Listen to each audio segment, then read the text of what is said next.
Okay, ladies and gentlemen, welcome to another episode of the I Hate This Industry podcast. I am your humble and handsome and gracious host, Stephen Almeida, and with me is my brother, the architect of the GOAT print, the genius, the legend himself, Darryl Reese Jr. What's good, Yes, brother? indeed. Yes, indeed. What's good, man? How you feeling? How you feeling? I'm good, man. I'm good. I'm chilling. I'm chilling, living the life, the grind, the entrepreneur lifestyle of being broke all the goddamn time. I feel that, man. It's been a long morning, man. It's been a long morning. I, man, I was watching Dame, this clip of Dame.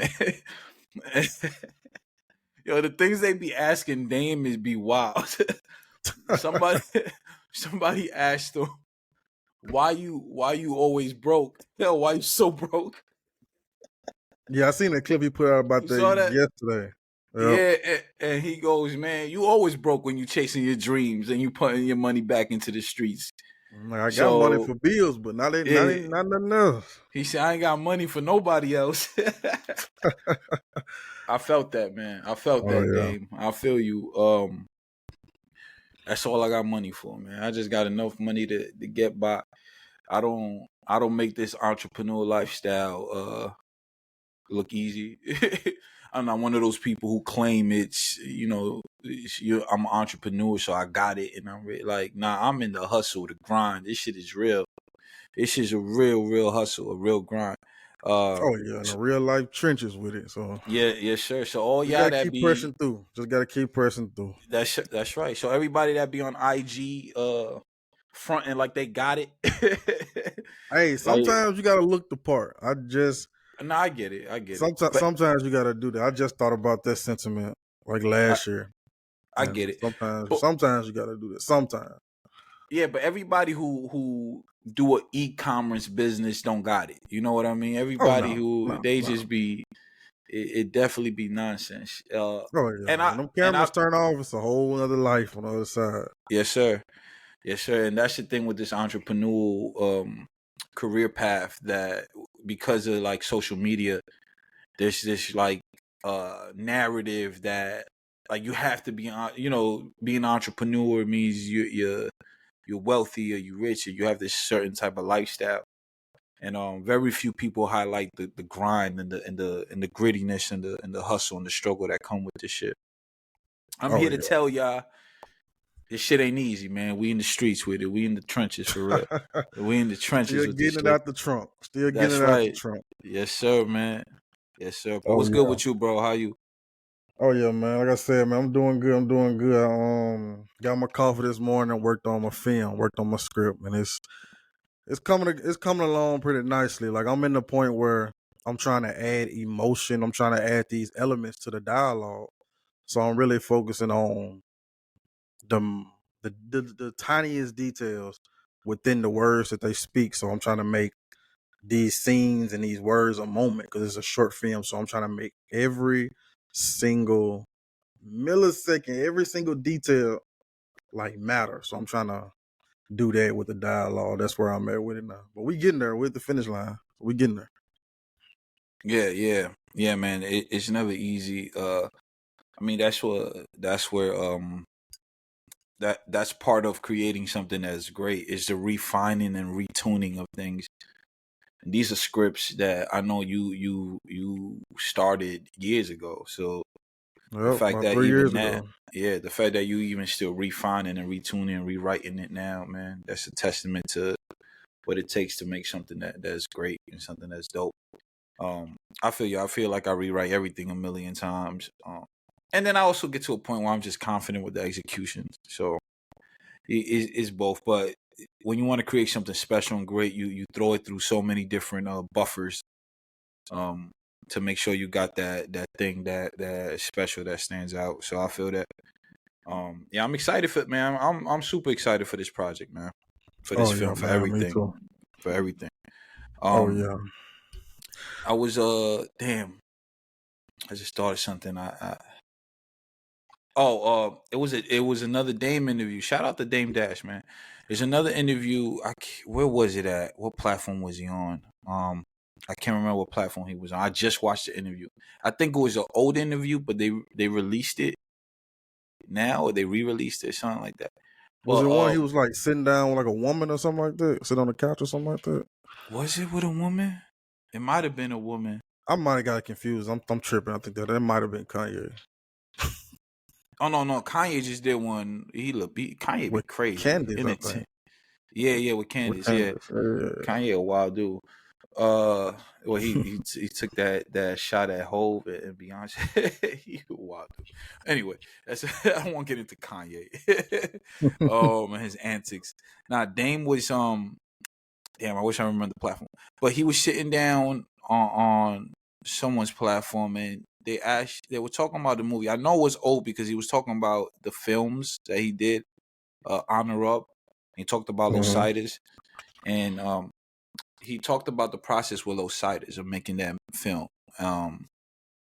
Right? And he said the way he spoke about filmmaking is so dope, and one of the many reasons I love Dame is because he's like he takes all these industry terms and he makes them very street. You know what I mean? He adds the street lingo and the street dialect so that so that people that come from where like I come from, um, and come from the streets and the hoods and those type of environments can understand the lingo. So that he's that bridge between like industry and the streets, and that's kind of what he's always been. But the way he described his filmmaking process and what he went through with making the movie Lositis and Honor Up, he said that he started putting out, he had to drop these films like mixtapes, right? He related it to the music game. He said I had to drop them like mixtapes. I had to show y'all what I can do and pump them out into the streets. He's like, because when you see the real was it the real Lositis movie or the real Honor Up movie, when that hits theaters, you get in a whole nother experience. But he's like, I had to show y'all I could do it, and I could show y'all. He's like, and that's why you see the same actors and characters in Lositis and Honor Up. He's like, because I'm introducing you to these people, to these characters, and I want and building this connection with the fans, with the audience in the film, so that when you see this grand motion picture, uh this is familiar, the familiar, oh my god, you're familiar with them. Familiarity. I can't even Yeah, get yeah, that. like there's a emotional connection. There's this is connection with you and the characters, and with the business model of like, like I'm hitting the streets with this. These are these versions of these films, and you get to see how I'm getting better at filmmaking. And then you see the big motion picture that's in the theaters. And I thought that was fly. I thought that was super fly, and it made me think of what you're doing with the foundation and everything. Just how you're treating this process, and it's like, damn, it's really like you kind of have the same perspective on how you're building these characters and all that, and how you want to introduce them into the world and into the and for the audience to then introduce this bigger storyline, or this bigger film and project for people then to sink into, So yeah, Oh shout yeah, out man. Dame Yeah, because Dash, man. when you was talking about it, I was like, yeah, that's exactly what we're doing Yeah, with this yeah, with this universe. yeah. I gotta So send it yeah. to you. It definitely made me think of what you're doing. Um, but yeah, bro. Oh yeah. Uh, What we getting to first, man? man, We got a extensive docket. yeah. He said, and I definitely want. I like this one, and I think it's perfect to start off with. Um, what's more important, business or talent, right? Because in 2024, you do not have to be talented, my friends. You do not have to be talented to be in the entertainment business. You do not have to be talented to be successful. You don't even have to be talented to have talent. Like not being talented is the new talent. um, and um, And that's an interesting question. But I'll tell you what, I think those are two different elements, the business and the talent. I don't think you need to be talented to have good business. I don't think you need good business to have talent. And I don't know if either one is more what you know what business is more important. Let me be straight up. Y'all get it out of the way. Yeah, let me be straight up. Business is more important. I'm not going bullshit y'all. Uh because good business supersedes talent any day. Because you do not. Warren Buffett is not a talented mother. I mean, maybe he is. I don't know. Maybe he could sing and dance and do all types of cool shit. I never been to one of Warren Buffett's talent shows, but I know that he's hella good at picking stocks. You know what I mean? I know he's a And you good know what? businessman. That's a talent. That That is a can be a talent. talent. That can be a 100%. talent. That could be a talent. Yeah, but he's good. But what I'm saying, it doesn't. Good talent does translate into business in some instances, um, but it doesn't always. You know what I mean? Like you don't have to be a. You could. I don't know. Now that I'm thinking about it, I don't want to sound crazy with the things I'm saying.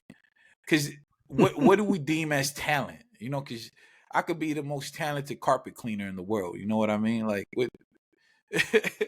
is that a talent? You know, like is Right. carpet cleaning in this unique way a talent? I Right. I think mean, I yeah, yeah. No, I was gonna Cause say I think good business is doesn't matter if you're talented because some things are just based off of logistics, some things are just right. based off of skill set, and skill Yeah. doesn't necessarily mean talent. You know what I mean? Yeah. Yeah. I mean, I'm kind of in between with it. Like, I don't really have which one I pick. Like, if I had to choose, I would go with business. But then once I start diving into certain examples and scenarios, I would lean more towards talent. So then I'm kind of in between because doing good business and being knowledgeable in business as far as the stocks, the way you do deals, the way you build your network, the way you meet people and things and put people together, that can be a talent. And then you Yeah, have people that are talented, like you said, that don't do good business. And then you have people that do good business that are not talented. But you can also looking at people, you can also look at doing good business as a talent. yeah, that's what I So mean. It's, then you have man, this semantics. talented group of people that let's say a talented group of people built a dance team. Okay, we're all talented. We can dance. We have all these followers. We have millions of followers, millions of views. But then you have to incorporate business to expand. Then you have to incorporate business for sponsorships. Then you have to incorporate business to network and be on TV, be at the Super Bowl, dance for Beyonce and things like that. So in this generation, one cannot coexist without the other. Because if you building a business today, you have to be creative. Within that, you have to be talented at something. If you're a Yeah, talent, you have to know the business. If you're doing music, you're a talent. yeah. Uh, That's the thing that I'm gonna break you this mean down. if That's the you're the thing. performer? If you're in music, you have to be a talent, but not all musicians are talented. Yeah, You yeah. may Because think, go yeah, so ahead. you may think this song, you may think what you're doing is not only innovative, but what you're doing is a talent. May this song is hot, this song is good, but then once you perceive it to the world, once you give it to the world, people say or people might perceive it as not talented. Yeah, If that makes sense. yeah, yeah. I think it makes sense to me. So I'm in between with it. I'm in between with it. I don't think I don't think you have to be talented to be an entertainer.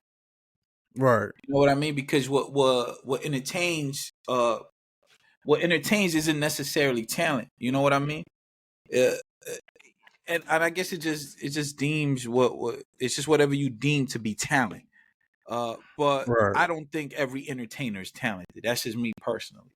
You know what I Right. mean? I think some things are just it just comes with a execution is and maybe that is it's just what you call talent. But business, I think business is always going to be business, whether you Right. talented or not. You know what I mean? Yeah. At the end So of the day, though. Yeah.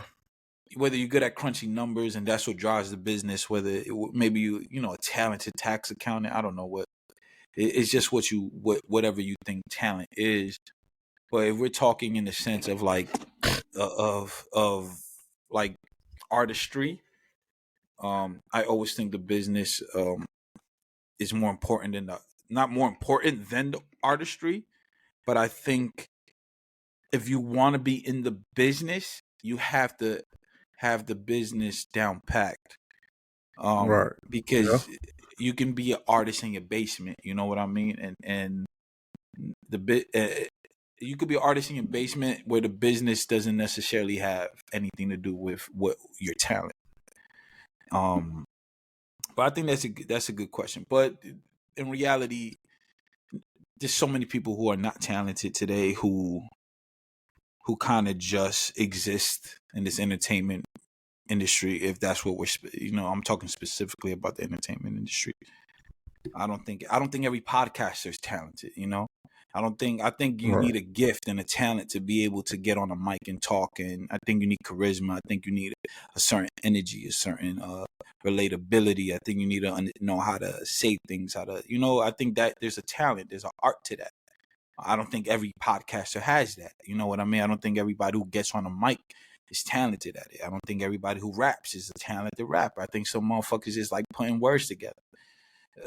Some of them just, It's a lot of them. yeah, some shit just don't make A sense. lot.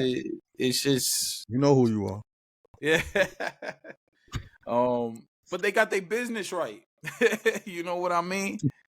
They not talented, but they got their business right, and that counts for something. You know what I mean? Yeah. I mean, yeah, a lot Eh, of people juggle that between being a talent and being a like and business and things like that. And it goes to the age old like the sentiment that I uttered years ago when I was having certain situations within the business of a talent being the face of this business. But you also have to understand that no matter what happens with the talent, the business is always going to be here. Goldprint is yeah, always going to be here. Universal is always going to be here. Autumn House is always going to be here. The energy and the work of the talent is going to be here, but the talent dies. The talent doesn't yeah, live forever. Their yeah, work does, and you can live and you can live through your work, but physically, the talent is not always going to be here. yeah. That's for sure. And that's why you have to maintain integrity when you're chasing your motherfucking dreams, man. Hey, that was a Um, good segue. That was a yeah. good segue. That was Because a good segue yeah, because integrity don't have nothing to do with talent. It don't have nothing to do with business. at all. It's just more so how you carry yourself. And I get it. I understand a lot of people whose ego gets the best of them. It's happened to me tons of time. So I get it, especially when you're in pursuit of your dreams, because you kind of need a certain selfishness and you need a certain ego when you're chasing your dream. It's just required because your ego is really what's going to carry you to the promised land. Integrity Right. will too, but your ego is going to carry you because your ego is what's going to defend you against the naysayers, going to defend you against the doubters. And um so yeah, ego and integrity, ego will take you to the promised land. I feel like because when you're chasing your dreams, you're dealing with the naysayers, you're dealing with the doubts, the doubters, you're dealing with the non-believers, and you need to believe in yourself, and ego plays a big role in that. So I the sentiment of killing your ego, I know in the context when it's said and why it's used that way, and it's said to it's you kill the ego when it's getting in the way of progression, when it's getting in the way of integrity, and I think that's a good way to say it, is that you got to kill the ego when it's in the way of integrity. Integrity is important and it's required also to get to your goals and make it to where you want to make it to. Oh A yeah. certain a certain level of the ego is required. But when it becomes this overwhelming thing and it becomes your identity, and I see it all the time. I seen it with people I was close to. I seen it with friends. I seen it with family. I seen it with so many people in this industry. Um, the ego just gets the best of them, and they end up looking crazy. You know what I mean? And then it's different when you can execute on it. You know, when you can execute on your goals and your dreams and and the things you chasing, and you got that ego, it it kind of works for you. But when you can't execute on things and you got this big ego, you just be looking like a fucking clown in the corner, just like I mean, yeah, it. yeah. We both have dealt with it. Like you talked about how you dealt with it with personal and business, and I spoke about before how I dealt with it more so on the business side with the with artists that I worked with in the past. And so yeah, when it comes a time to where your ego and integrity is in the negative and kind of dwelling on other people around you that's trying to help you, succeed, that's trying to get your artistry, trying to get your music out to the world. And then once you start burning bridges and jeopardizing relationships based off your ego with integrity, there has to come a point to where you look in the mirror and say, I'm the problem. Like there Mm-hmm. has to come to the point in that. And then the people around you have to be smart enough to know that I can't deal with this forever. So it's either we're gonna fix this or we go our separate ways. And like I talked about before on the pod, ego and integrity can destroy a business. It can destroy an empire. It can destroy these things. And on the outside looking in, you can say you lack this, but it doesn't matter if the person that lacks the integrity, that lacks the ego, doesn't see it for themselves. And to Yeah, this day, like people are still going on that. You can tell that they're still that same way. And however yeah, God see fits for what He has to decide on that, that's how it's gonna. That's how it's gonna happen.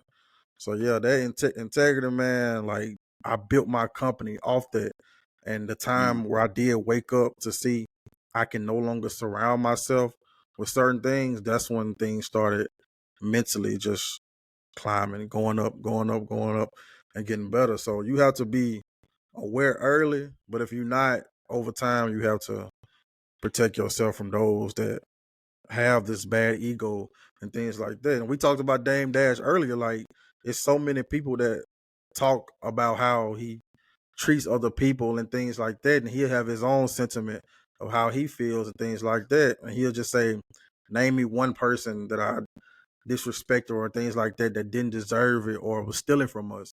And then the person that asks them the question, they'll just get quiet.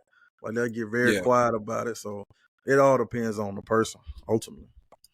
yeah, yeah. I agree. I think Dame is. I do believe Dame at some point let his ego get in the way. Um, Yeah. that doesn't mean that he wasn't, that in the moments when he was, you know, like moving how he was moving. Um, the reason why Dame is so legendary is because of those things. So that's what I mean about your ego being the thing that carries you.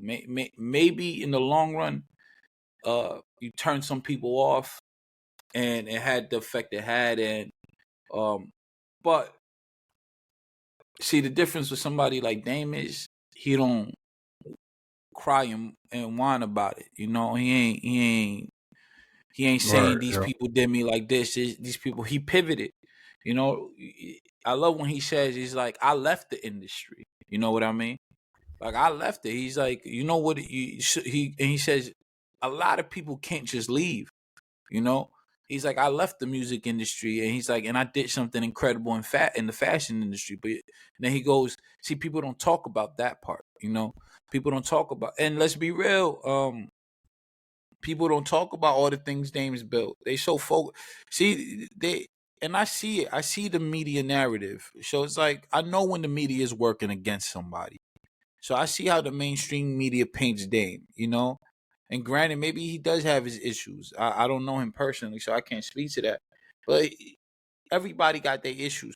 But what they choose to highlight with Dame is the money, all his money issues, his finance issues, and his child support issues and all that when he's in court. Very rarely do I ever see any positive post about Dame that is not coming from Dame's camp. Where it's like these Yeah. blog sites posting about how he built a TV network, how he built his own streaming platform, and I don't mean streaming in music sense. I mean like content streaming, like a Netflix. He essentially has his own Netflix. He's doing his own TV station now, right? Like he has a deal with a TV network now. Um, like he's done so much on the independent side. He is a pillar in the independent entrepreneur community, and they don't ever highlight those things. And I get it because he probably pissed a lot of people off, so I understand that. And that's where the ego comes in, and that's where you see where it has it's the other side of the coin is but then there's people who respect it, and I respect him. I don't really look at the money thing as something to discredit him for. I don't really equate success with financial status. I equate success with a lot of other things, with impact, with how you feel about where you at in your life. So Right. just because he has money issues or whatever he's dealing with, I don't that doesn't take away from the things that he has built that I respect, and that's integrity. There's a lot of things he's built off of integrity that I just respect very much. So the people he has around him, the people he's put on, that's important. So have integrity when you're chasing your dreams. I get it. It's hard out here. Have integrity when you're doing anything. But integrity will take you a lot further than your ego will. I truly believe that. Yeah, I definitely believe that. I truly believe that. I saw this question. Who did they ask? What podcast was I listening to? I was listening to the God Show, the Ray Daniels podcast, and he was interviewing a 43-year-old rapper, right? And Right. he asked this question that I really liked, and I was like, man, I think that's something dope. And I think this is something, if you are an executive, you are an upcoming, even an entrepreneur, if you're an upcoming businessman, a business person, if you a creative, you're in this whatever space you're in, I think this is a great question to ask yourself and ask the people on your team, and the people around you, people that you're working with. He asked the dude, what is your superpower? And he brought up all these artists, and he said, I think they superpower is this, they superpower is that. So yeah. So I want to ask you, what do you think your superpower is? You want me to go first? Yeah. Man. And I was thinking about this when you put it on the docket. And then I almost heard it on the Joe Budden podcast, and I was thinking about it too.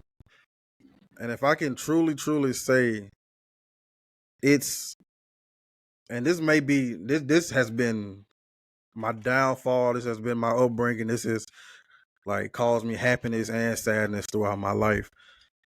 And I can truly say is just opportunity amongst people that have done me wrong, or just in that way, like second chances. If that makes sense, like giving people the opportunity to correct their wrong, correct their mistakes, seeing something in people, seeing potential in people that they can do better, that they can be better, that they can get better. So I can truly say that's my superpower.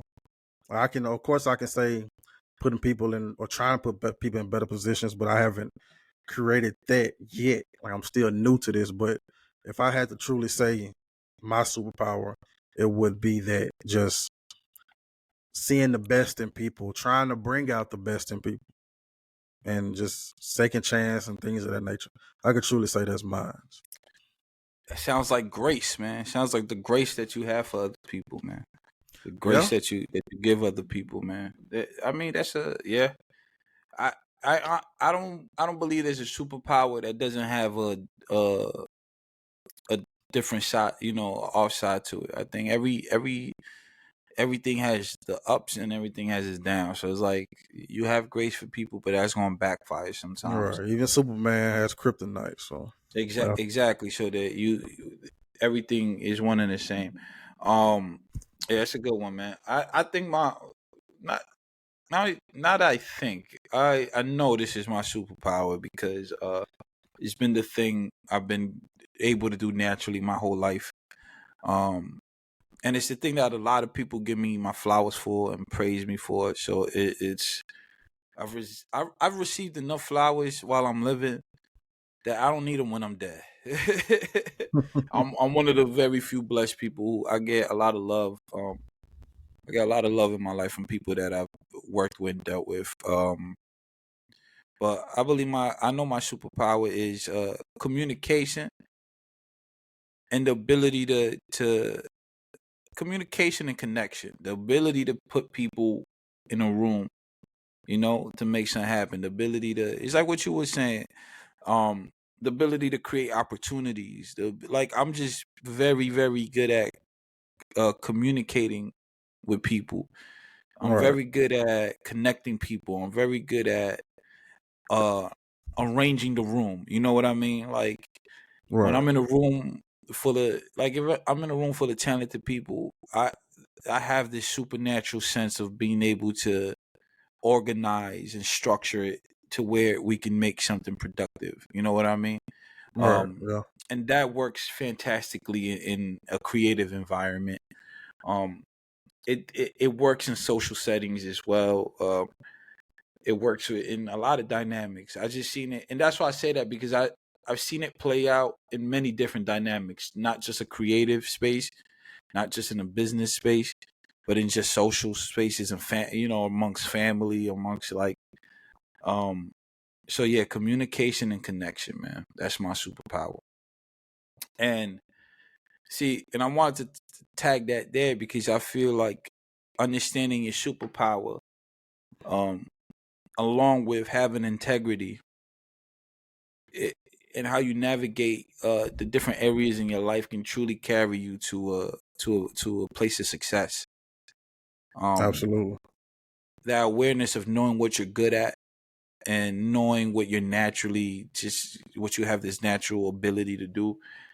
Being able to lean into those things and harness that superpower in your life in these different areas. I truly believe those gifts, uh, that's what makes you shine in a room.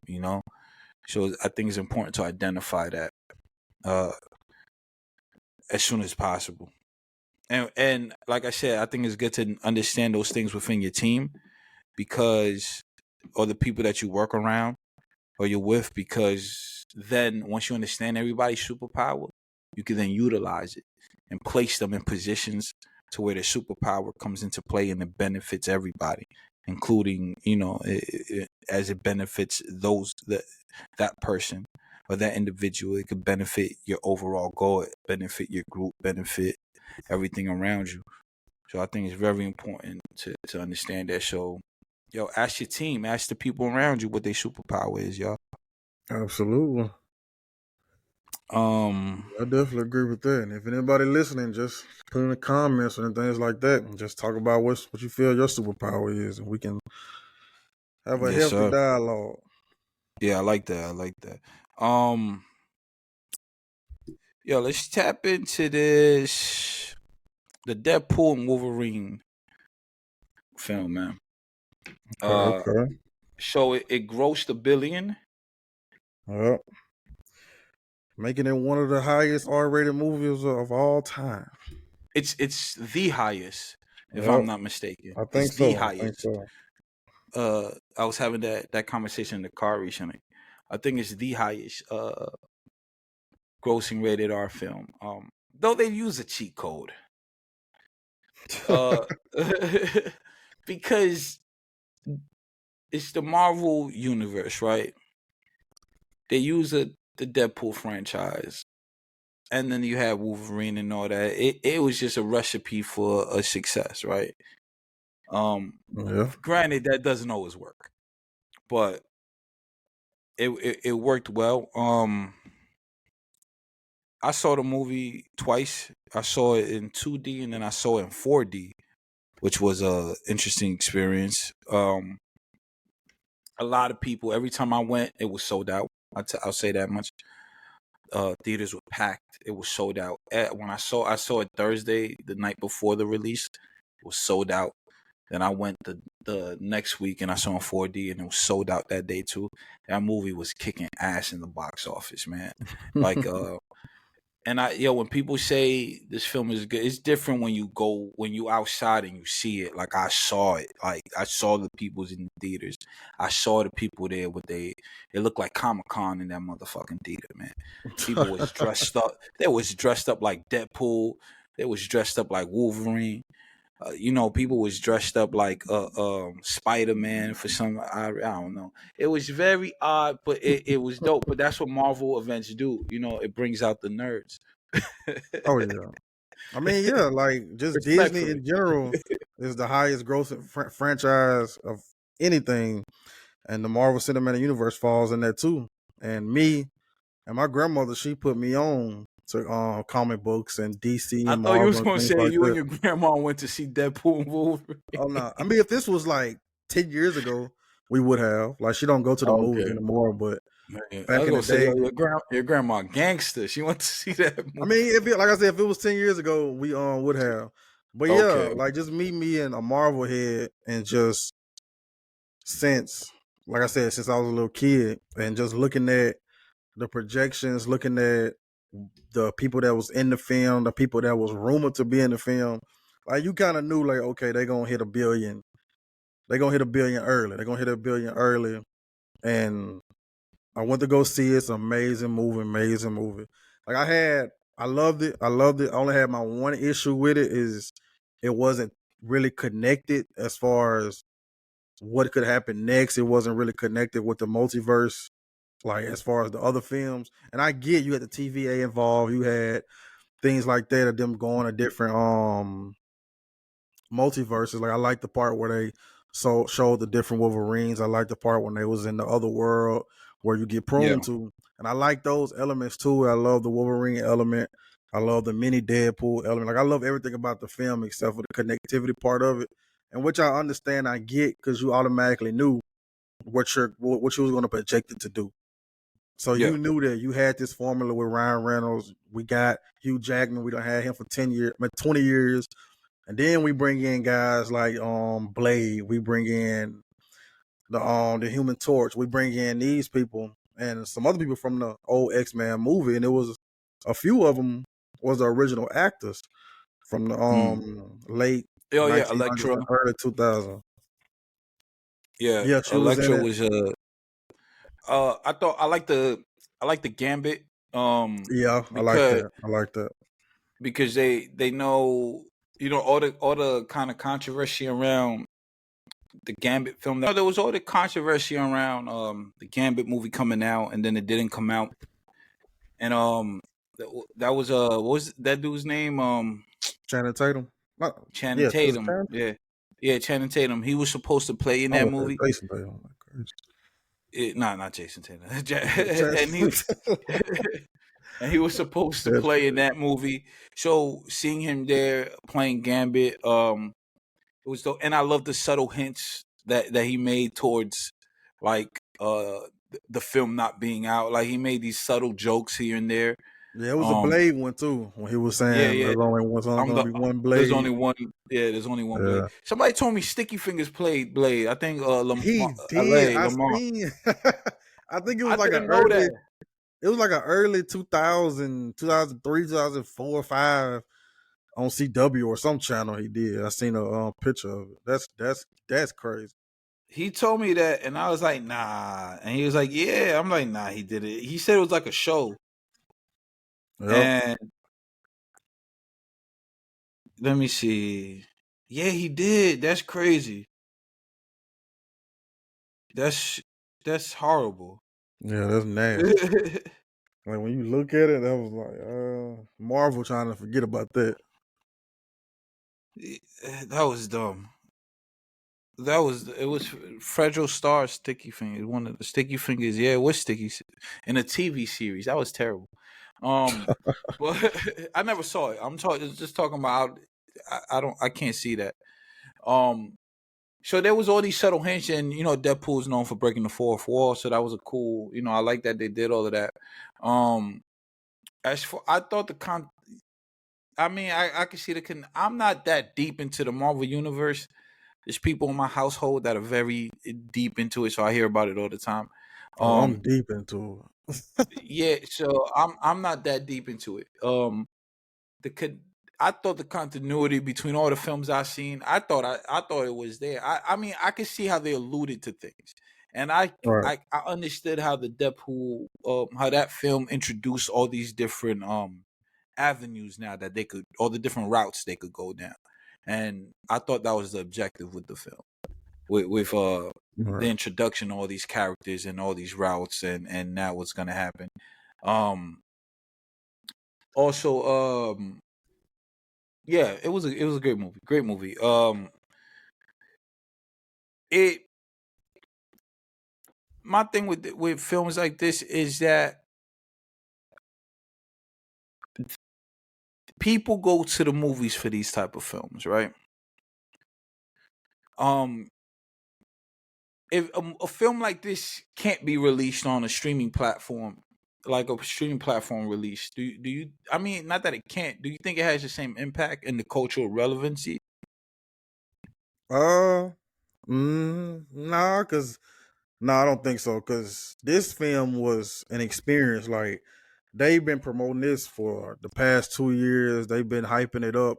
And Ryan Reynolds himself, I think he spoke about how he could never see himself doing like a Disney Plus type of release or something like that.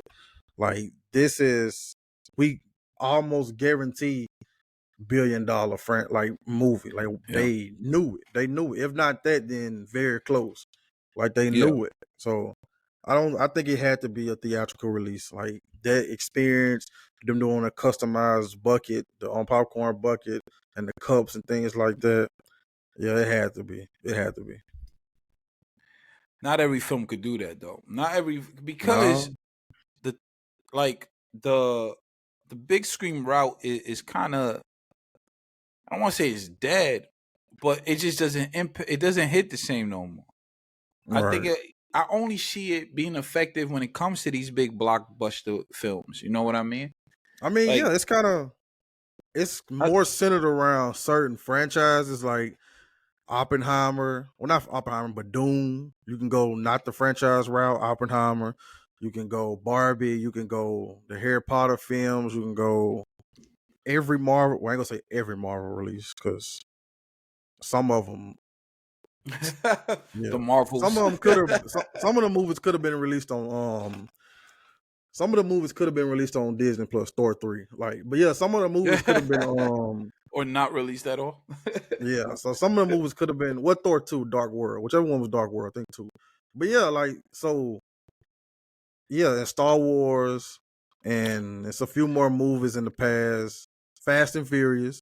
Like certain movies. No, I'm saying like Relax. deserve to be in the movie. Deserve to be in the movie. Oh, Fast and deserve Furious to was be in the good. movies. Yeah, Okay, deserve to be okay. in the movie. Because That, like you have these A+ level actors, and you yeah, know they're gonna hit this. Like Creed 3. yeah, Creed 3, Creed 4, when Creed 4 comes out. Like it has to be, I see that as a theatrical release. yeah, yeah. So Uh, yeah. I think the Fast and the Furious movies always have to be at the, because there's a culture around that. Right. There's a cult fan base of Fast and the Furious movies, even the bad ones. It's just like it's like a thing. It's like it. You go to the film for that. There's certain movies that have that experience attached to them. There's a culture behind them. Right. So if you're There's not a franchise like a Yeah, Fast and Furious or a Marvel, then if you're not a franchise, then there's the second route as far as I'm going to see this movie because of the director, like Christopher yeah, Nolan. Like I yeah, think in Interstellar, I think that's being re-released in the movies. Like that is uh like it's almost like you shouldn't even watch that movie at home. Like you should only Yeah, watch yeah, Interstellar at the movie. So I'm gonna go see a Christopher Nolan movie. Like I'm gonna go yeah, see like Dune. I'm gonna go see these moments because a lot of people are going for the experience. Like me, I'm going for the sound. I'm going for how this image look. Like, okay, Jordan Peele did this in the IMAX. Like he shot this in IMAX format. Like I yeah, know I need to go see the next IMAX movie that's meant for that in yeah, an yeah, IMAX theater. So certain directors can pull that off as far as drive you to the movie theater. But if you look at the top 10 franchises and things like that, 90% of them are Disney. yeah. So like Disney owns that lane. Disney owns everything, so it's not even fair. Damn, so do. But yeah, some things are just cinematic experiences. That's what you buy into. That's why people go to the movies. They want that cinematic experience. Have you seen anything in 4DX yet? No, I haven't. Oh man, what are you doing, bro? I You are haven't. a filmmaker. The next movie I'm gonna go see that's I know for a fact is gonna have that experience. It's gonna be Superman. Superman. I'm ready for that film. Dune 2 I'm was ready for that amazing film. in 4DX. Um Super Mario was really good in 4DX. I saw Wolverine. I seen a lot of films in 4DX. It's an interesting way to watch it. You know what's funny? One of the back when I built like a business plan and this brand identity for Autumn House, one of the end goals in it was having a 5D theater. Right. Like I want to build this 5D theater where the experience, like where we're creating films that in like it's audience interaction, not just the seats that move around, not just the water spraying, not just the lighting, not just the fog and the snow shit that happens in some movies. It's all of that, but also this interaction where the audience more so is it, like kind of like VR, AR kind of almost, but where you're thrown into the film and it feels like you are in the film as it goes through. That was like one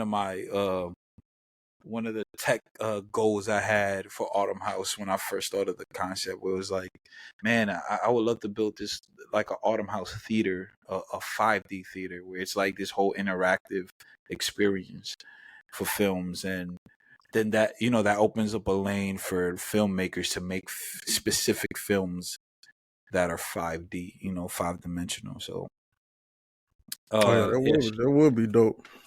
yeah, I mean, I think we're close to that. But shout out to that movie.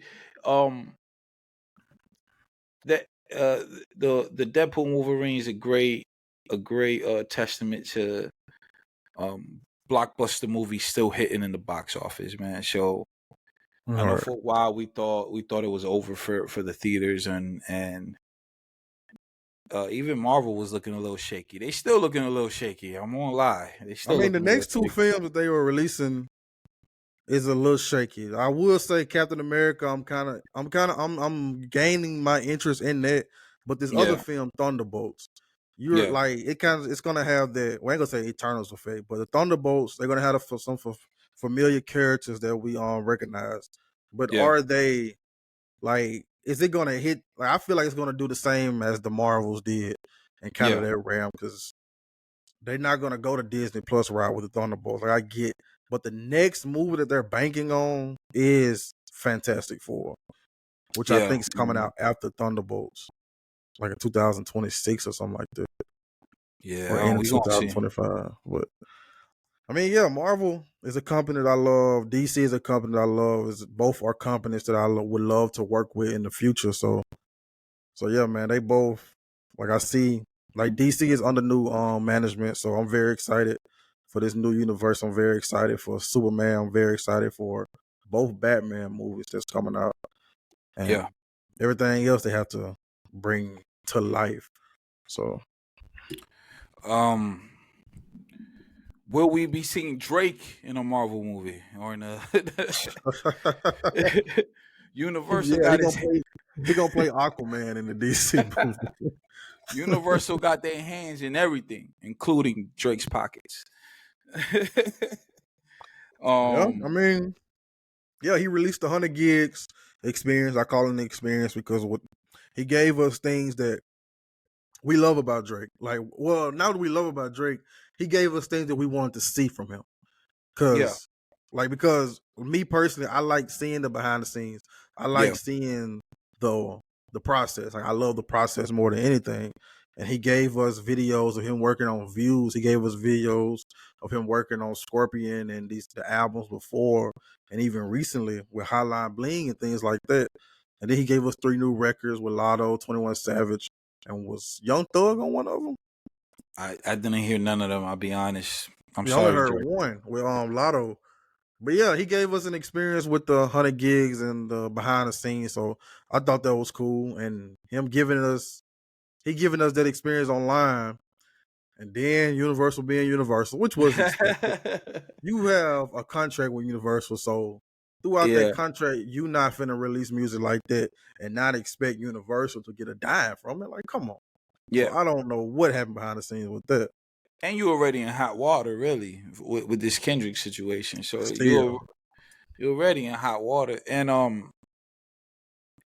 my I liked it. I saw I saw a few of the videos. I didn't listen to the music. I saw some of the videos. I thought was dope. I always think that's dope. Like you, I love the behind the scenes. I like the making of things. It humanized them, which is what he really needs in this time period, and not looking like he's such a big superstar who's Right. has a scandal going on or whatever that is going And on. that was So probably the direction to humanize them. oh yeah. That's what I think. The thing is, it's dope, and I appreciate it. It also looks like a PR cleanup. You know, it also looks like he's trying to restore his image and restore himself back into the hip hop community or in the music community and the fan base. But it was cool. Universal is gonna do what Universal does. I don't think it is what it is. Like I don't think is odd for them to do that. I think you can't just put shit out. You are not a independent act. You are Right. a major label act And with we're paying you sponsors. over $250 million. Yeah, So come on, dude. what You're we not talking just about? dropping shit. Same thing with that Yachty record, Super Soaker. It's like they released it, they leaked it anyway, and shit like that. And now I think it's coming out officially, or they doing a music video to it, or You the know dude. what? There's a What lot of happened? mess behind that record going on now. Is there? So the people that follow these type of things, they unfollowed each other. And they Who? saying that Yachty, well, academics saying Yachty is no longer on the verse. Really? Why Yep. is that? I don't know, man. Like Yachty had an interview, I think, with Andrew Schultz, and then Yeah, I saw that. But he didn't really say anything about what did but he say yeah, about the record? DJ Envy, not DJ Envy, damn. DJ Academic said something about Let's the not call him situation. DJ. Let's just call him academics. But, Yeah, this he is said something about it recently. So we'll see. I mean, the record sounds cool, like what I heard, yeah, it sounds but dope. I like it. I haven't been diving into much Drake. Like Spotify probably still gonna put him on my Spotify rap, but I haven't really been diving too much into Drake these past few months. Yeah, me neither.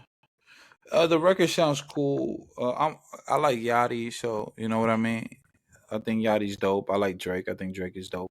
Um, Yeah, but I'm not really nothing that Drake has put out recently like has like made me go, oh shit, I gotta listen to this. right. I haven't listened to a Uh, full. Me personally, I haven't listened to a full Drake album since Scorpion, yeah, and I me was neither. still doing YouTube when that was around. Like when that came out, we did a YouTube reaction video to that, and I No, was wow, damn, that was a yeah. long time ago. I haven't listened to a full Drake album in a long, long time. Damn. Scorpion might have been the last one for me too. But yeah, the moral to the story is these media conglomerates are doing what they're built to do. They are systems. There are systems in place that they created that they are built to do, and if you think you're signed, if you think you're gonna be signed to them and release music exclusive on your website without that universal tag at the bottom or Republic or things like that, then there's no end to that. You want, like, if you Yeah, want to be in a situation, you say you want to be the next Drake and things like that.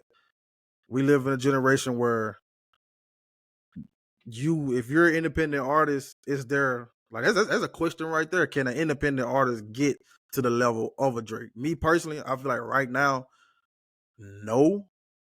Personally, right now, I don't feel like they can, because if you're looking at the global scale of that, and you looking at the deals and things like that, and the impact, it takes years to get there. So I can, like, that's probably an independent artist right now that's gonna gain that momentum. But as far as right now today, no, because yeah, Universal, Warner, things like that, they are in bed with TikTok, they are in bed with Spotify, they are in bed with these platforms that independent artists use, and don't think for a second that they're gonna let you get bigger than Drake, because they're gonna put a Taylor Swift in the way, they're gonna put the Weeknd in your weight, they're gonna put a Rihanna in your weight. So yeah. that's just, the game is the game, man. Like, The game who is the said that? game. Avon. Who said that on the Yeah, wire? The game is the game, man. yeah. The game is the game, and let's be real. That's Drake. I don't know if Drake could ever be an independent artist.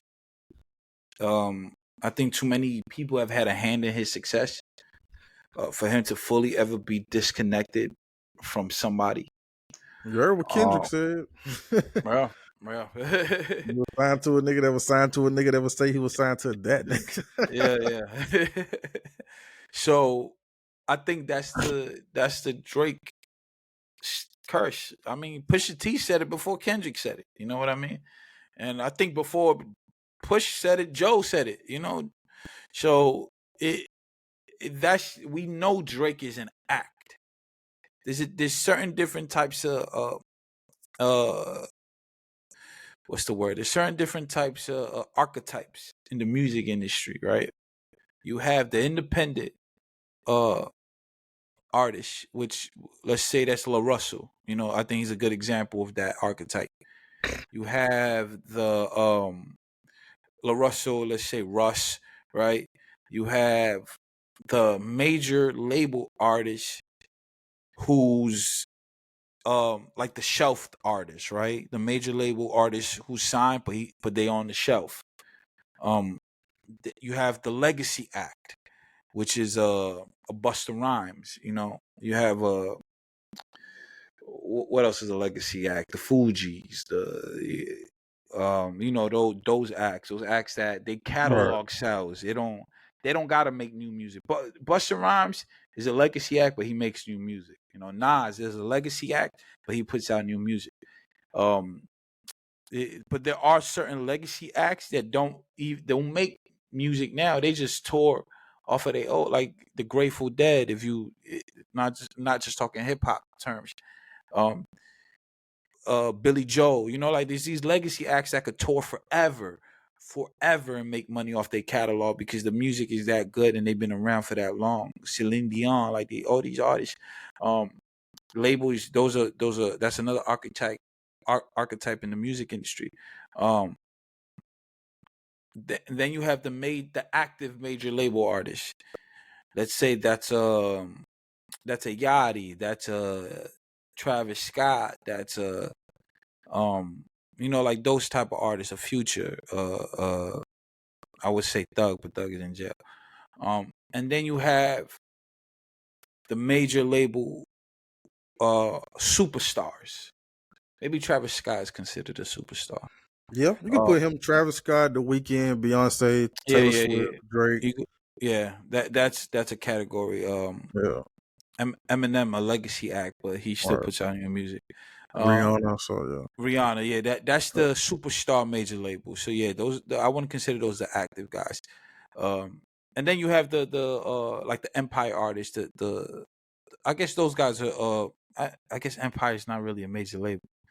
But then there's those type of artists, like the guys, um, like the dude's Empire signs, and they're kind of like mainstream, but they're not really mainstream. You know what I mean? Drake is in that superstar category, but he's also like kind of in his own lane, right? And that's the thing with when you're in that lane specifically, it's just you don't have freedom, right? Like not freedom necessarily, but everything you do is attached to something. Everything you do, whether so you can't really make any moves. You can't really do anything without there being somebody involved on a corporate level, and you can't just put out free music. You can't just do any of that. And that's the thing with Drake. Drake has just always been that corporate baby, you know? Like he's always been that guy to the industry, to the conglomerates. So I don't see Drake ever not being that. I don't take Drake as a street dude. I don't take Drake as any of these things. Not that I have that issue with Drake, but I understand people's sentiments. I don't like what he said. I like Drake when he sing. I like Drake with the harmonies. What he said. I don't like Drake. I I don't like like Drake Drake with the. I like Drake with the melodies. I don't melodies. I like don't Drake like when when he he acts up. act out. Yeah, that's it. I agree. Kendrick hit it on the head. I like Drake with the melodies. I don't like Drake when he act tough. That is a fact. Even though it's fire, he be rapping his ass off. But I don't believe it. I'll be honest with you. I don't believe it. I ain't believe 0 to 100. I don't believe none of that shit. And that's kind of where that's how I understand Drake to be. So anything outside of that to me is not doesn't even make sense in the Drake multiverse. And yeah, I man. mean, he's seeing we are reliving Degrassi. We are reliving Degrassi. When Drake was on there, he was Jimmy in doing a the music. wheelchair. Yeah, he was doing music, and here come Kendrick Lamar, the school shooter. So that's the reality. And now Drake is crippled. Like that's what it is. Drake is crippled right now. Kendrick Lamar came through with the white button down, long hair, shaking with the gun, and then boom, and here come Man, Emily. Here come Craig. And these other guys? I can't remember their name, but Kendrick shot him in the face. He didn't shoot him in the back. Yeah, either way, he crippled. That's the best Drake and Kendrick take I've ever heard. That's what it is, man. That's what it is. He's Jimmy in a wheelchair all over again. Yeah, that's hilarious. Yeah, shout out Drake, man. But it is still what one it of my is, favorite artists. He's still my top 5. He's still my top 5. Yeah, he up there. You just can't do nothing without, your baby daddy. So it is what it is. Shout out to Ye, man. Ye hit it right on the head. Quality products. You'll be back in the next few months, like the next 5-7 months, but it'll last you for a little bit. It'll last. It'll hold you down. It's like shopping at Temu. You good? Like it'll hold you down for a little bit. When you go to Temu, you ain't looking for long term. You looking for right now. So, but I had a mouse I bought at Five Below that was fire and lasted. I did too. Like it was a battery powered mouse, Bluetooth I bought. Yeah, and it was solid. It was solid. But yeah, the studio looked dope. I posted like a little clip of it the other day on my IG. Like I got the lights on the walls and all of that. Got a whole little setup going on. It's coming together. I might do the pie from the couch next time. I mean, I thought about it a while back. Yeah, definitely consider it. But yeah, man, what were we talking about? The Tyrese situation? Yeah, I said fuck it. Let me just get into it. All right. So Tyrese was on the Breakfast Club with a Temu watch on, some earrings from Shein, and a chain from Amazon. And besides his antics, do what you gotta do. You gotta do what you gotta do. I love Tyrese. I'm not gonna lie. I love Tyrese. He's one of the dopest R&B singers. I am a fan of his. I have every Tyrese album. I love Tyrese's music. I love his movies. I'm a Tyrese fan. His antics on the internet are something completely different. it's hard for me to tell when he's genuine and when he's acting, and that's the gift and the curse that comes with actors, right? You never know, like, kind of when they putting on a show and when they not. But he was definitely putting on a show on the Breakfast Club. He Oh, was. 100%. He one of them person that he know what people perceive of him. He know what people think about him, think of Yeah, him, and he's gonna lean into that he in gonna person. So you lean don't know into if that he's shit. serious or just being a comedian. You don't know. It's a spectacle, man. Round of applause for motherfucking Tyrese. Because I And you tell know you what? what, go ahead. You can go ahead. You can go ahead. You can go No, ahead. I was gonna say he sold me. He sold me. Yeah, I'm gonna yeah. watch the movie. I'm gonna buy the vinyl. I need the vinyl album too. I need everything. And like I love the fact that he's selling it on his websites and all. Like it's his website. So I'm here for it. Like he got me. He got me. The marketing worked. The promo worked. Oh yeah, I think he has a deal or partnership with Create Music Group Yeah. for this album. Yeah. Man. It sounded like a Ish. joint. He said it was a joint partnership. Yep, with Voltron. Yeah. But yeah, Ish from the Joe Budden podcast said something. I was like, nah, because everybody else was like, nah, man. He was like Tyrese, list actor, and then they started talking about A-list actors, and then you will understand what everybody else was saying. Cause they started saying Robert Downey Jr. They started saying The Yeah. Roc, and then it was like, just because Tyrese is in Fast and Furious doesn't make him an A-list actor. But after that Breakfast Club interview, That's A-list. hey, Dr. That's A-list. Doom might Yeah. need to move to the side. Make room for Black Tyrese, Tie. that's what I'm saying. Tyrese might need to get in the iron suit and Yo, gear up with something. and That's crazy. Black Tie as War Machine. Man, Don Hey, Cheadle need to relax, man. we do. Nah, I ain't gonna disrespect Chadwick like that. I mean, oh damn, Black Tie is the new Black Panther. Hey, Yo, I believe it. Where is it? I think But hey, that need to happen. He not in the he could Marvel have played universe. Killmonger. You He said not what? he not in the Marvel universe. Who? Tyrese? Yeah, Tyrese? yeah, he's not right. No, He's in. He is. He is. Tyrese is in the MC. He's in the Marvel universe, not the MCU. But he's in the Marvel universe. He was in what I had on top of my head with damn, I don't remember. the vampire guy.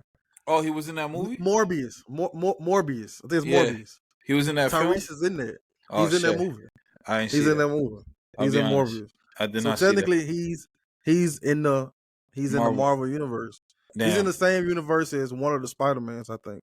Damn. I think Morbius Right. was in one of those universes or something like that. So they could bring him back. They could they could build I up. mean, his he'll be chest. a variant. He'll be a variant. Oh, I don't see him in Wakanda, but he can. yeah. If I hear Tyrese speaking Wakandan on the screen, Yeah, man. I'm liable to walk out and get my refund. Nah, Like, he's a Black good Tie. actor, though. He's a good actor. He's He's a not an great A-list actor. He's not a Robert Downey Jr. He's not a A-list is crazy. A-list. Yeah, Ish was wild with that one. A-list is crazy. B-list, I give him B-list. Cause I give him a B. B-list, he got Baby Boy. He got like those are big movies, cultural, impactful movies. Fast and yeah, whatever. It don't matter.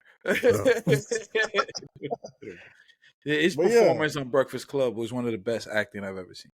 Oh yeah, boy. What was he saying about the music industry? So that's really what I wanted to touch on with Tyrese at the Breakfast Club, which he was talking about the industry, and I'm assuming because it sounded like these are the things he was alluding to. He didn't say this outright, but he kind of did. It seemed like he was shopping the album and looking for a new deal for the album and for himself, and it seemed like he was getting told that he doesn't, that he has to be more like the youth. He has to be more like the new generation artists. He needs more of the elements those artists have. I'm assuming in terms of popularity, in terms of relevancy, in terms of marketing and promo, TikTok, because he alluded to all these things. And his take was like, I'm a grown ass man. Like I'm not gonna be dancing on TikTok. I'm not gonna be doing all this shit, that these kids do to try to sell Right. records. I'm He's like, I make R&B music, real R&B music for the grown and sexy, for that 30 and over crowd. So he kept alluding to that. He kept he was throwing some shots at the music industry, really. He did say, I love y'all, but fuck y'all, Like, I'm not. It seemed like they didn't appreciate his value and his worth and the type of artist he was. And he seemed to make that very clear. And I think that's a great conversation. Because I don't feel like I don't feel act like Tyrese needs all the gimmicks. Absolutely. I Yeah. think he is himself, whatever comes with that, the press, whatever comes with the media, whatever comes with his antics. Tyrese is Tyrese. And one thing you cannot take away from Tyrese is that he makes really, really good music. Really good music. And and he has a fan base. His fan base is his fan base. On top of him being an international movie star. So I don't see I could see how a record label, because that's just where we at with the music industry. But I think that's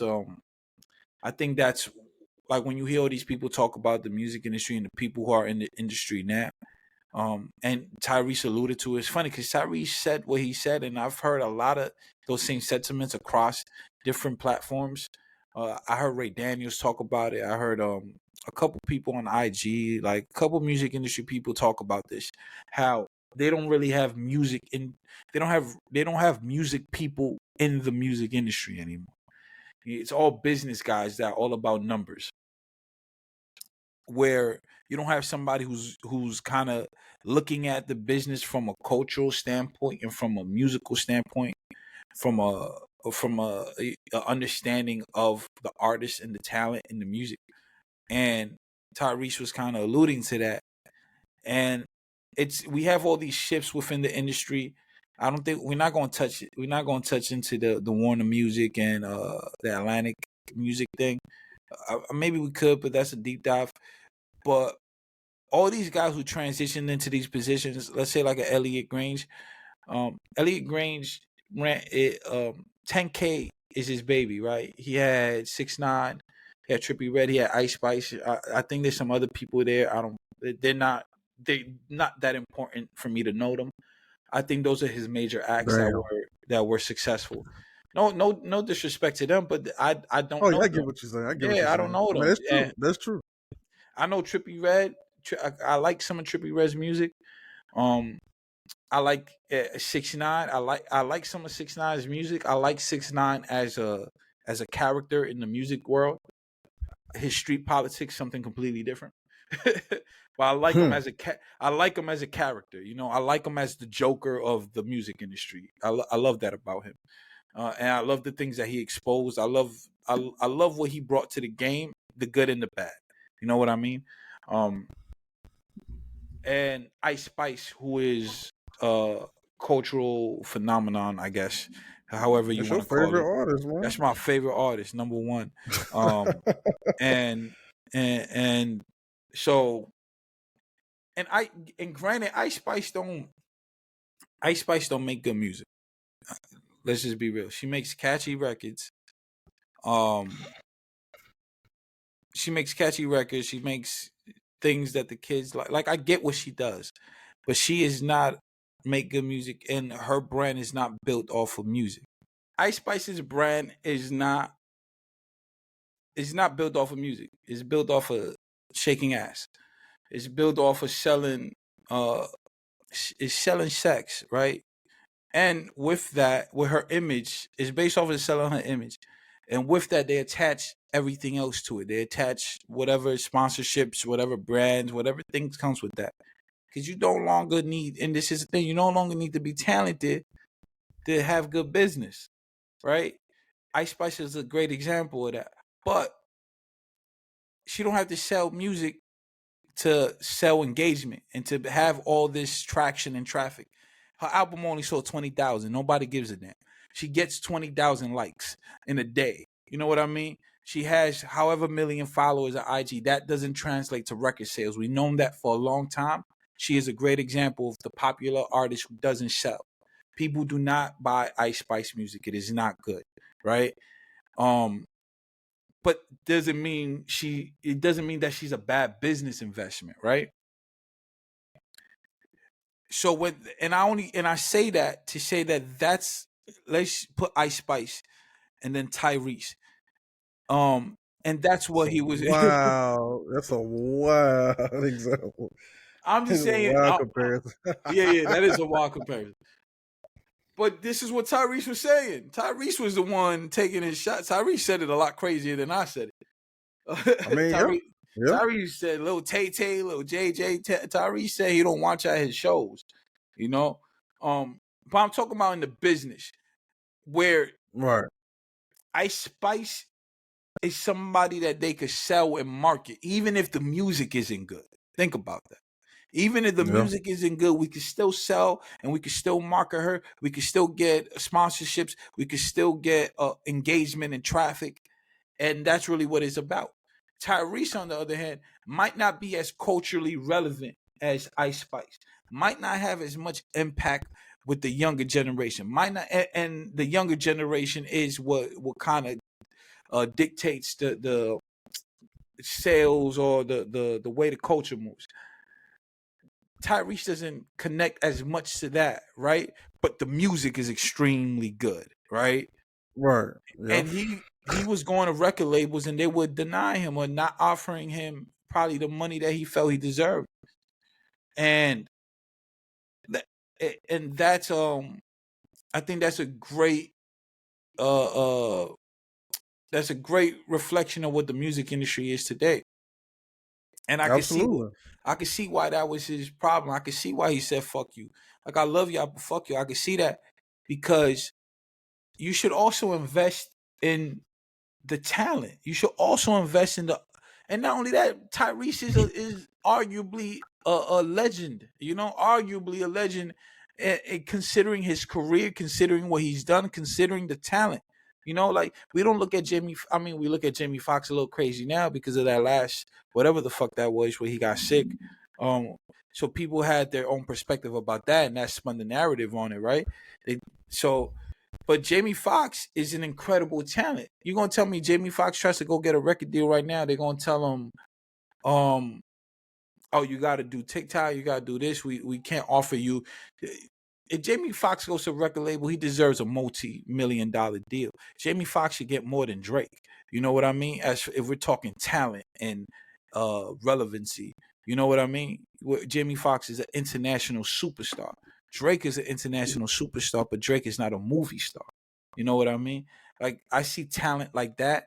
They should get deals and opportunities in that price range. Drake's deal is legendary. Was it 500K? That last Drake deal was 500,000, right? 500,000 or 500 million? Oh, 500 million. My bad. 500 million. Yeah, I think it was somewhere in that ballpark. 500 million, like something like that. or 500, something like that. Right? I think talents like Jamie Foxx should get in those numbers because talents like, I don't know. All right, I won't say Tyrese should get 500 million, but Tyrese should get, like, Tyrese deserves a good amount. You know, he said he got in the millions now. That's what he said. He said he got. I mean, yeah, with this deal, I'm sure he got that. He was able to negotiate that with this with what is it, CMG. I'm sure he got a great deal. But I'm saying it's crazy to me that other labels weren't like, weren't offering him a bag like that, or wasn't offering something that he felt was respectable, because Tyrese is a multi-talented person. Having him in your roster can the things that can come with that, whether it's films he's in, whether, there's a lot that comes with that. And that's the music industry today. It's about numbers. It's not about talent and skill set and impact. It's about numbers. And I think to piggyback out there, I think he understands that. Of course, he was putting on the show. He was talking about this and that. And I think he understands that because there was a time to where he was signed to a label through his first album. There was times he was signed to a label, in the early 2000s, things like that. And I kind of look at I look at the situation. I can give a sports analogy with the Tyrese versus the Ice Spice. Okay, I have this aging quarterback that we know. I have Aaron Rodgers. I have this aging quarterback that I know can win me games. I know I can do this and that. But I'm also gonna have an insurance package. I'm also gonna invest. I'm also gonna draft a young quarterback that I know that I can build and mold and that I can nurture and build for the future. And if something happens to Aaron Rodgers, something happens to uh, um Kirk Cousins, these type of guys that are up in age, I know I have a JJ McCarthy. I know I have a Justin Herbert when he was rookie year when Tyrod Taylor was in. I know I have these guys that I can develop. So yeah, of course, Tyrese is a legacy act and things like that. But you also have systems like UMG, Warner, and Sony, and you have the record labels that do take care of their artists, and then you have some that okay, if I know for a fact Tyrese is a legacy act, but he's not gonna give me 50,000 in sales, or he's not gonna be able. Let's not even talk about sales. He's not gonna give me what I need to appeal to the young audience, to appeal to the TikTok audience, appeal to these people, to these kids that are streaming the records, that are going to the concert and things like that. Like Tyrese, he's a legacy act. We talked about that.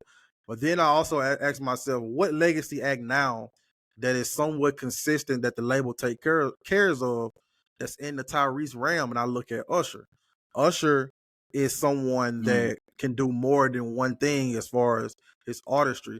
He can lean into the R&B. He can lean into the pop. But he also can dance. He can give you a residency. He can give you these shows and things like that. So I'm going to invest in Usher. I'm going to invest in what he's doing, but also record labels also invest in the artist's image. How's their ego? How's their integrity? How these things and that and what going on? So they're going to lean more towards a Tyrese.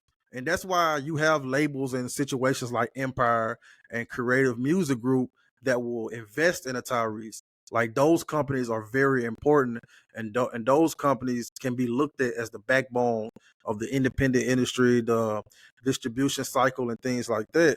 Like they can be looked at as that. So if I'm investing in Tyrese, I know what I'm going to get. If I'm going to invest in Ice Spice, I'm looking to expand. I'm looking to do that and things like that. So we you can keep talking. Let me fix this camera. all right. So yeah, we talked about the Ice Spice situations and what she sold. What she sold her first week should tell you everything you need to know that music streaming does not matter in today's age. And we talked about all the time as far as the streaming things and the Ice Spice situation with her being a brand. Like we talked about, okay, we like when we working with artists, like me and you, when we working and developing these artists and things like that, we want to build a brand. We want them to build a brand around the music. So you have something that you can get these sponsorships on, that you can get these partnerships, and you can get these deals with these labels and these agencies and things like that. We encourage artists all the time to build a brand around the music. And like I said a while back, it's bigger than music. It's bigger than music. Like you have to look at yourself as a brand. You have to look at yourself as a business, because if majority of the time, if a company invests in you, it's you. It's the brand. It's the image. It's what you're selling as far as the personal connection and the experience that you can give to the audience. So Ice Spice, Sexy Red, Glorilla, Megan Thee Stallion, Cardi B, Bia, all these women, they have an image, whether they're shaking ass, reading a book, or talking to Kamala Harris at a convention and performing that. They have Sexy an Red was image. talking to Kamala Harris. Nah, it's Megan Thee Stallion. Definitely not Sexy Red. Well, yeah, Megan Thee Stallion, like you have, like that wasn't a thing like back in the day. Like Lil Kim wasn't on stage with Clinton, with Bush and things like that. And these people, like you had the Beyonces, the Drakes, and things like that the Kanye's that were not, well, you can say Kanye, but that was more so on stage with the political realm and things like that. And now today you have the Megan Thee Stallions. So the label has done a good job as far as that, as building a brand around the artist. And independent acts have to understand also that you have to build a brand around what you're doing. Like you can't be stuck in the studio, stuck in the studio crafting your music. Like, okay, so when it's time to give the world your music, what you gonna do? Say out now, and then go back in the lab and then start working on more music? Like, no, you have to utilize these platforms like TikTok. You have to utilize that, and you have to be energetic about it. Somebody like Tyrese, he's that old generation where he wants to release this album. He wants to perceive and go to a certain audience. He wants that grown and sexy audience, that mature level, upper 30s, 40-year-olds that's gonna like just slow down and when they're listening to the music and just fully grasp what's going on around them. So that's the audience he's trying to appeal to. And there's a lane for that. There's a lane for that. And there's a lane for Ice Spice. I'm not driving that lane. I'm going the opposite way. But there's a lane for that as far as the Ice Spice realm and the Drakes, the Kendrick, and things like that. And so at the end of the day, the streaming era, it's all about the brand that you built rather than selling the music. Because we have seen in the past where first week sales do not matter. Reasonable Doubt later on became a classic. Didn't do much the first week, didn't do much the first year, the first month, and things like this. So you just got to continue to create timeless music, but also build a brand behind it, something that connects to the audience and create some type of experience with the music that people can just be able to connect to and what you're doing. So no Ice Spice album should ever be compared to Reasonable Doubt. Definitely not. Definitely Ice Spice will never be as culturally impactful as. Wasn't her album had something to do with? Wasn't like the title was Y2K or something? It was something with something. I listened to it twice. Oh damn! Fire. I was one of those 20,000 record sales. I listened to it twice, just to try to understand. And I got no understanding. Sexy Red also dropped, just released lip glosses, with some of the colors or flavors or whatever being gonorrhea. All right, what's the next topic? You think I'm joking? I'm serious. Shit, she got a lip gloss called My Booty Hole Brown. Yellow Discharge. I'm not lying. These is all facts. This is what good branding and marketing could get you, people. This is what great branding can do for you. It's sad, man. And fuck it, get your coins, man. Get your money. But it's sad that she has to lean into this now. You know what I mean? That's what's sad. I don't really think that's her identity. And I feel like it's become that because of the music industry. You know what I mean? Because that's insane. Why would you call lip gloss that? Now you're gonna have a certain demographic, a certain audience that's gonna buy into this shit and be walking around with gonorrhea on their lips, gonna be walking around with yellow discharge on their lips, and it's gonna be, oh, this is just Sexy Red lip gloss. That's just what it is. Yo, some brands and let me just shut up, man. This shit is crazy, man. They just shut the fuck up. This is crazy. That is the business. I'm gonna just stick to my Kendrick. I think that's a great way to get into do better for yourself. Salute to Nick Grant, man. That's all. I'm gonna put my shit talking hat on. I ain't gonna go too crazy. I'm just talking. But yeah, I mean, They as suck. far as you said, what now? Should just be honest. They suck. I mean, yeah, as far as the like being mediocre, as far as that, some people are okay with it, and that's okay for them. Like that's okay for them in that aspect. So like me personally, if you have that sentiment, if you have the ideology of yourself that I'm just gonna do this, and it's even if it's the bare minimum, then I don't want you to be around me. Yeah. Like the Yeah. people I'm trying to surround myself with are people that want better for themselves, that think, okay, just because I got it, it's not here forever. I want to Yeah. always strive for greatness. I want to always strive for success. And success can look like many different things to many different people. So you have to define what success looks like to you. And then you have Well, to it move don't look like like that. mediocrity. I mean, that's what I'm saying. It's some people out there that have that mindset and they don't even know it, that what they're producing and what they're doing is mediocre, but it's good to them. And I always say, like, to just bring it down a level on that aspect, I understand that. But my problem lies is when you start moving and when you start talking and when you start acting like what you're doing is better than the next person and what you're doing is better than this. Like I always say, me personally, I always have room for improvement. Like I'm 10 steps better than I was last year or a year before that and a year before then. Like I'm not in a position to go backwards. So I always say enhance the quality with each release. And that's more so the storytelling aspect of it.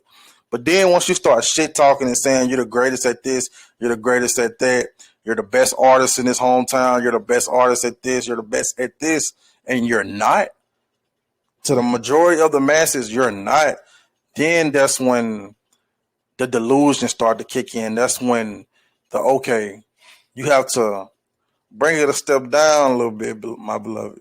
You have to bring it a step down a little bit. And like I understand the delusion part of it. Like I understand that. You have no seriously. Like you have to be delusional when you're doing this shit. Like you have to be. Yeah. But then again, that's when You also got to work hard though. absolutely. Oh, definitely that. Definitely that. Like all they have to coexist in the same space. Yeah. Like all they have to coexist in the same space. And my problem lies is when the shit talking comes to part, like and things like that. Like me personally, I want to be in a room full of people that I can learn from, that I can grow from, that inspire me and things like that. Of course, I want to one day be in a position to where I can inspire many people. I can put people in better position just like that. But that demand better for yourself, I express that sentiment because not only am I doing what I'm trying to do for the betterment of me and the people around me, but I also want to see better for others. And we talked about earlier with this, like the superpower aspect of it, and that can be my downfall of trying to help someone, trying to do this when they not inspired, they not gonna take it, they not gonna go to bat for it, they're not gonna go hard for it, they're not gonna work hard for it, and things like that. So that's where my problem lies. But I learned from that. Each moment in that, I learned from that. And we as a people, and I'm speaking more so towards the black people. I'm the black people, like I ain't black. I'm speaking more so towards black people. Like we have to stop looking at. What like, do you mean, you people? yeah, like we have to stop looking at things like, okay, I'm just doing this just to get by, because there's a sense of like I have to like there's a sense of action towards that as far as you move different. Like it's the creative versus the person that has the 9 to 5. You quit the 9 to 5, then you go full creative mode. Some people, well, a lot of people, I hear this story. Like a lot of people feel like they're in survival mode when they go to 9 to 5, so they're working towards the money aspect of it, not the happiness aspect of it. So I can understand that part. So yeah, like just simply like I said on the last part, like just demand better for yourself. Seek the knowledge and demand better for yourself. Like that is my new slogan, and I want the betterment of my people. I want to see us do better. I want us to know that outside of these walls that we have caved ourselves in, there's more on the horizon. There's more out there to experience. There's more knowledge to know. Like YouTube is free. Like you don't necessarily have to go to school for these things anymore. Like these sites and these platforms and things like that, there are free versions of this that you can expand your knowledge, that you can expand your content, that you can expand your storytelling and things like that.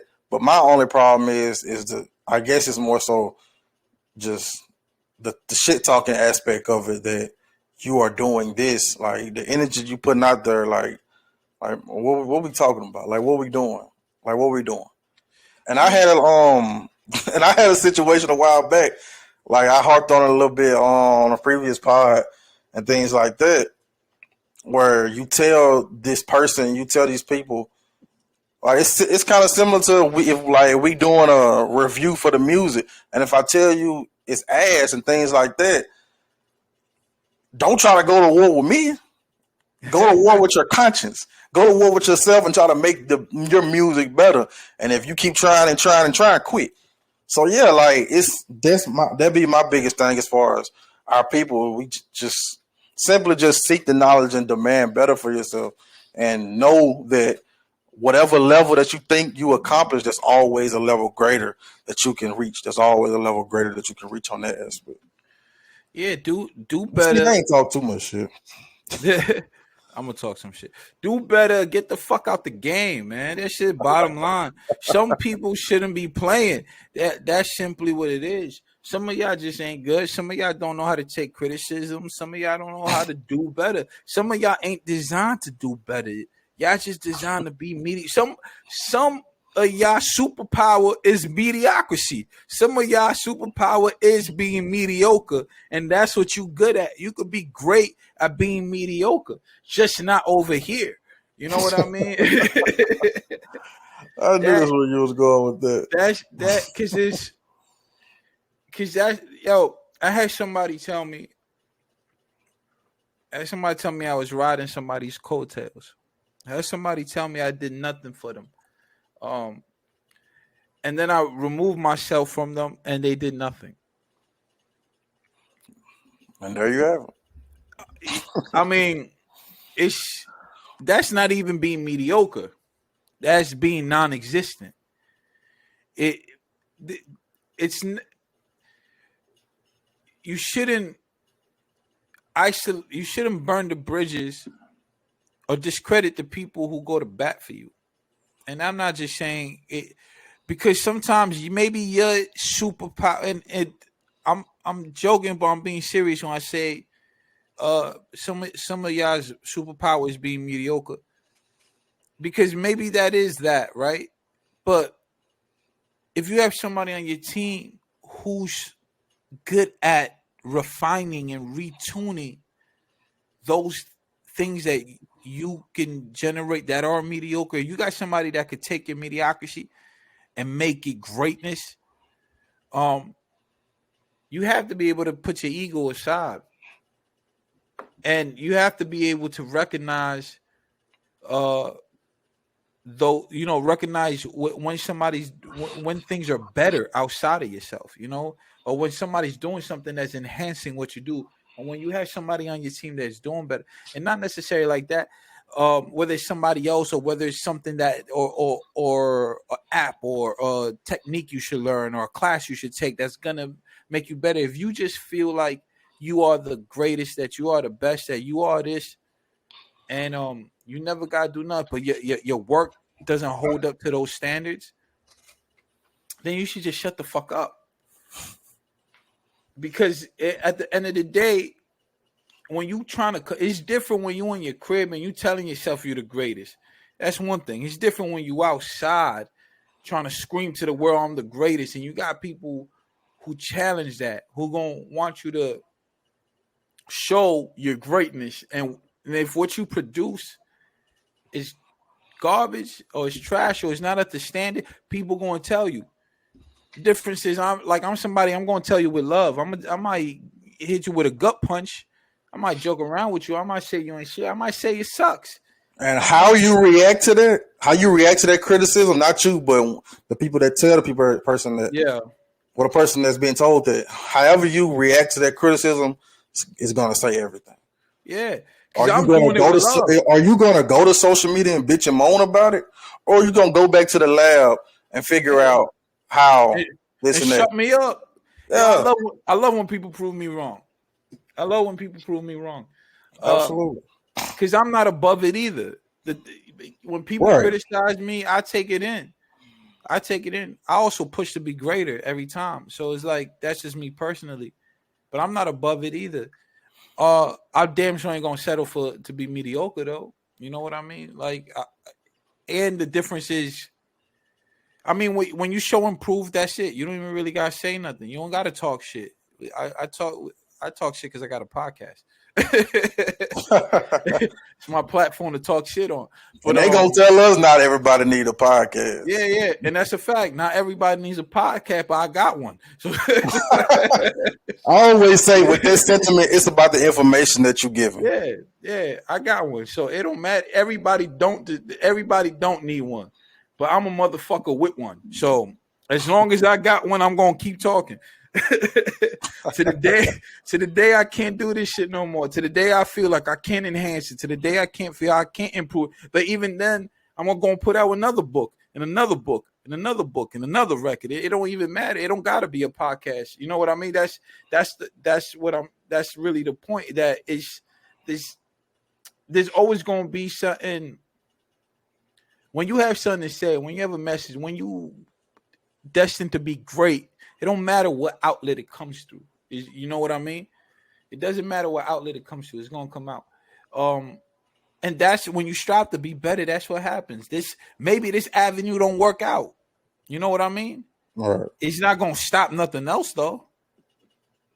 This, if this podcast doesn't go the distance, it's not going to affect anything else that I'm doing. Right. This is one channel of expression. It's one channel. It's one brand.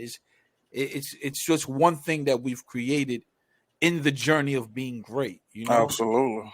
so it's one thing that we enhance as we go. That we try to strive to do better. So if you don't do that with everything that you're involved with, then why do it? You know what I mean? Yeah. And I saw I think it was Ray Daniels put out something. He said, use people by the 7th episode of their podcast.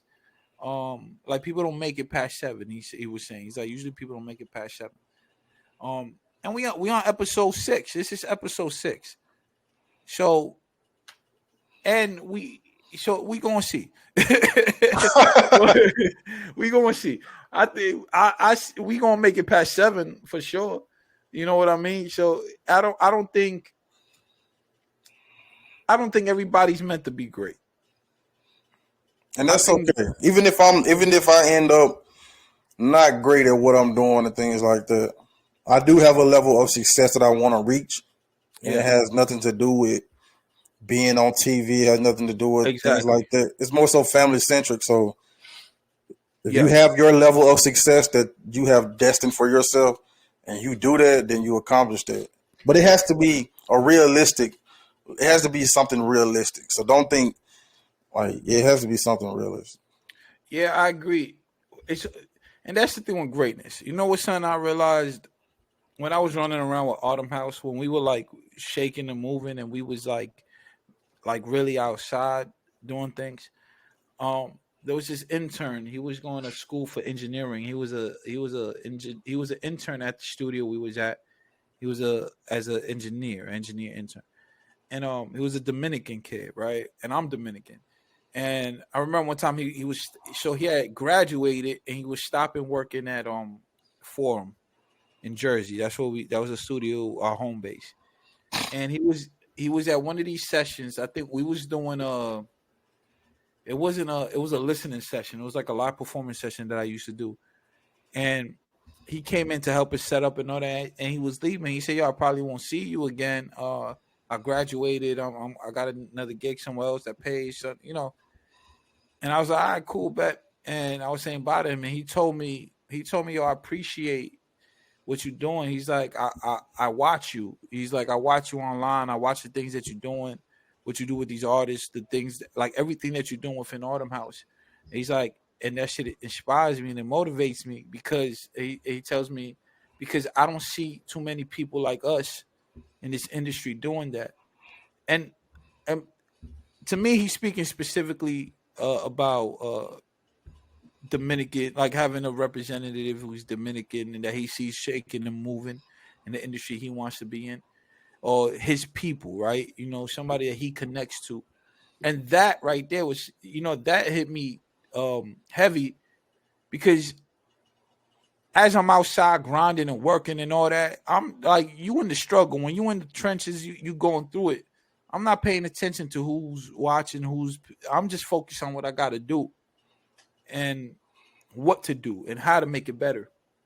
And him telling me that was like, damn, even if you don't, you might not reach, even if I don't go on to reach 1 million people, you know what I mean? The fact that I inspired one person was motivated by me just doing just striving to be great, just striving to make something of myself, just striving to turn my passion and things I love into a legitimate business. Putting my peoples on, my whole team was my peoples, was my friends, was people I had known for 10 years plus. Just being a representative of that and somebody noticing that and going, damn, that's motivated me, that's pushing me, that's inspiring me. That's all that To matters. me, exactly. That to me is greatness. That to me is success, you know, because that dude will go on and like now I'm a part of his journey. You know what I mean? And those moments are important. So it's like and that's being able to step outside of your ego, being able to step outside of the ego, basically being able to step outside of that and just focus on what the job is. What is it that you got to do to get the thing that you want to do done? The goals, the dream, all that. Just chasing your dream. When you're chasing your dream with integrity, when you're chasing your dream with relentlessness, when you're chasing your dream with the strive to be better, the things that you impact and that you affect around you, that becomes part of what you do. That becomes part of your greatness. You know what I mean? Because it's when you're not doing nothing. You know why nobody likes mediocre shit, man? Y'all suck. Nobody likes. This man went on a whole sad story. What I said, a whole inspiring story, and he was like, "Before I finish it, let me go back and shit." Y'all trash. Nobody likes it. Let's be honest, man. I just there's a part of this where you got to be real. I don't listen to bad music. Nobody listens to bad. I mean, Ice Spice is an exception. I love her. Some people don't most people don't listen to bad music. But mediocre is not gonna cut it in an industry where it takes a level of because even the trash shit, I'm joking about Ice Spice, I might consider that mediocre, but that shit is the greatest shit to somebody. You know what I mean? Yeah. The quality is good. You know what I mean? Everything around that brand is good. So when I'm not calling it mediocre because it's by far mediocre. If we're talking about quality and we're talking about presentation and we're talking about what goes into making what she makes, it's not mediocre. It might not be for me, but it is created at a high level. You know what I mean? Maybe the content of it, to me, I might personally consider it, it's not even mediocre. I consider it not good. For me, mediocre is like when you shooting shit off of a camera that still takes little tapes. You know, when you like, I send you a music video like last week of somebody out here that wants to work. That shit was garbage. And so yeah, if you're listening out there and you're doing commercials for your homes, I'm gonna chill out. I'm just saying, gonna like, do it today. there's some. I saw music. This dude wanted to. I don't know. He didn't want to work. Somebody's trying to get together some people to work, and I saw it, and I was like, I don't even know, because they don't even understand quality. And I get tired of being the guy that has to go in there and tell you this shit is trash. You know what I mean? And hey, you might not like my shit, but you're not gonna say it's not of quality. You know what I mean? You might not like it, but you're gonna say, "Damn, there's a lot of effort put into this. There's a lot of it's quality." You're gonna say that for the most, if nothing else. And it got better as it went on. So it's like when there's something that's just trash and there's no style, I could tell there's no curation behind what you're doing. I could tell you just in that motherfucker cutting and pasting shit. You like a 4-year-old with the scissors that, the dull scissors, and you cutting out like the little newspaper thing and you gluing it with the purple glue, not even the Elmer's glue. You got the purple glue that look on that. You just posting shit together and you're like, oh, this is a representation of me as a brand, as an artist. And then you have the nerve to consider yourself one of the greatest. You got the nerve to try to work with motherfuckers who out here putting out quality product. And I hate that shit in this game. I hate that shit. Boy, you took the words right out of my head. I got some shit that I can talk about. Certain people doing cheerleading football commercials and little old Brickhaven, but everything you just said, we're gonna apply to that. But just you better off just coming. Hey, you just come to Gold Print. We'll get you right. And that's what I mean. You have it's crazy, bro. People don't want to what Jay-Z said. Damn, what was that line? He's like, they'd rather work for the man than to work for me, than to work with me. They rather work for the man and work with. That was like on a recent record, wasn't it? The Carter's album. Yeah, with Beyonce. I'm offended. What he said? I know what you're talking about, though. He said, y'all rather work for the man than to work with me. He's talking about, I believe. I mean, he's talking about a lot of people. But it's that. When he said that, I felt that. Because y'all motherfuckers rather work at 9 to 5s all day. Y'all motherfuckers rather go do bullshit than to come and build some shit with me. And I got the fucking sauce. If nothing else, I enhance the environment. You know what I mean? But you know what, man? Really, and like just speaking the real, sometimes you just gotta let people crash, and that's okay.